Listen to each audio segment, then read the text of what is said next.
Jeffrey Epstein connection very closely. We've reported that a pilot saw Bill Clinton on Epstein's jet with stewardesses dressed up as candy stripers.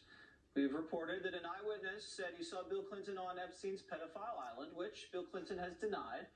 And the new book breaks some new ground on their relationship. A Convenient Death, the Mysterious Demise of Jeffrey Epstein, reports that Bill Clinton was only really interested in Epstein for his jet and was in a sexual relationship allegedly with Epstein's alleged co-conspirator, Ghislaine Maxwell, who's been accused of child sex trafficking and actually participating in sex with underage girls along with Epstein. Joining us, the co-author of that book, Daniel Halper. This is a great book. Alana Goodman also helped you out with this. Tell us about the relationship between Bill Clinton and Ghislaine that you uncovered. So we couldn't understand it, right? We couldn't understand the Bill Clinton relationship. There had been no allegations about Bill Clinton being with underage women, and we asked around, and somebody that we spoke to, a source, said, no, you're missing the whole story. The story is that Bill Clinton was in a relationship with Ghislaine, and that was his interest in being with Jeffrey Epstein and being around Jeffrey Epstein. There are pictures of the two of them together, interestingly enough, but all of a sudden it sort of made sense. The story made a lot more sense in those terms. And Bill Clinton did have a very close relationship with Jeffrey Epstein, starting when Bill Clinton was president of the United States. He would call him on the phone. He visited the White House. They had a much closer relationship than the Clintons will have you believe. And I guess I should say that the Clintons have denied through a spokesman these allegations, but I'm very confident in this source. Yeah, I mean, and they said it's a lie. It's always been a lie. It'll forever be a lie. What's interesting though is what you found. It's because Ghislaine Maxwell she's no Girl Scout. I mean, she has been tied to a massive international child sex trafficking operation and has been alleged to have participated.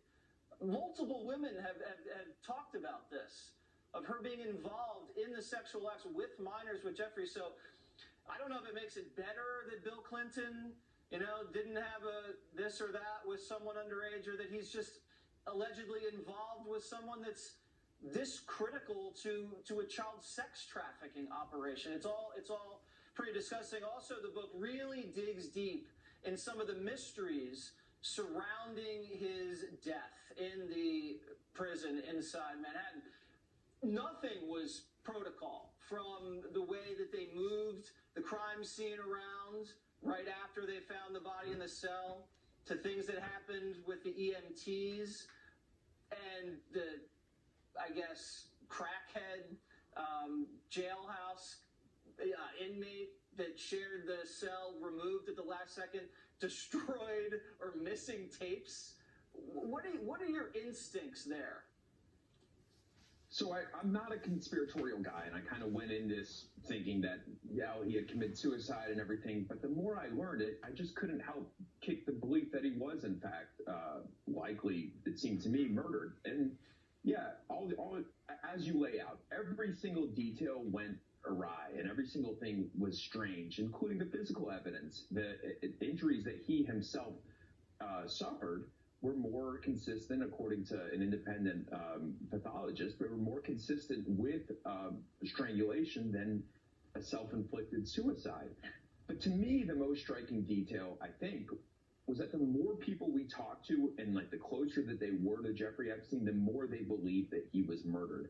And you don't see that with a lot of conspiracy theories, right? It's not like you talk to astronauts and they say, well, actually, we didn't really land on the moon and the whole thing is made up, right? This is not consistent with conspiracy theories, but it is with Jeffrey Epstein's case.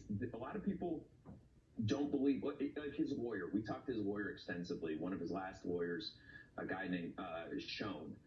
And he laid out his whole legal case. Jeffrey Epstein was very optimistic about his legal case, and it seems a little strange. And, Jeffrey Epstein knew that he was Jeffrey Epstein and that the public was against him, but they thought he had a very strong legal case and that he would be able to get very off. Methodically. They thought he was going to get off on double jeopardy, and he had a great legal team around him. And, up until the last night, he was writing notes and confident, meeting with the lawyers. So a lot of it, still does not make a lot of sense. But anyway, Convenient Death.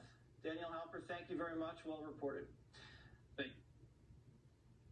Up next, last call.